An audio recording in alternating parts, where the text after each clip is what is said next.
त्यांनी आयोजन केलं.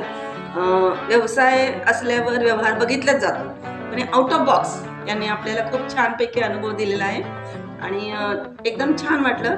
आणि अयोध्या आणि जे म्हटलं ते तर त्यांनी केलं. त्याच्याही व्यतिरिक्त अजून काय काय असतं त्यांनी मनापासून केलं सगळं आणि गाईडलाईन छान दिली आणि पुन्हा पुन्हा यावंसं वाटतं. आणि आपल्या इथं असे त्यांनी बसमध्ये पण कार्यक्रम केले, सहकार्य दिलं मॅडमच्या कार्यक्रमाला, की त्यामुळे सगळ्यांचे कलागुण आपल्याला लक्षात आले. इथल्या लता मंगेशकर, मीना मंगेशकर, आशा मंगेशकर सगळ्यांची ओळख झाली. आणि मोहम्मद रफी काय अजून कोण कोण होते ते सगळ्यांनी खूप छान आपलं भजन गाणारा ह्याचं पण आम्हाला कळलं नाही. तर आम्हाला कधी कळलं असतं की इतका छान भजन गातो. तर म्हणजे सगळ्यांचे गुण आपल्याला कळले. दोष पाहायचे नसतात, चांगले गुणच पाहायचे असतात. त्यामुळे आम्ही पण गुणग्राहक त्याने सगळ्यांचं चांगलंच बघितलं आणि खूप खूप शिकायला मिळालं. आयुष्य शिकण्यासाठीच असतं. त्यामुळे खूप शिकायला मिळालं, खूप मैत्रिणी मिळाल्या, खूप आपले हृदय म्हणजे जिंकणारे आपले सगळेजण मैत्रिणी आणि सगळेजण भेटलो. आपण एक नातलगच म्हणजे आपलं कुटुंब एक छान झालं. खूप छान वाटलं. तुमच्याकडून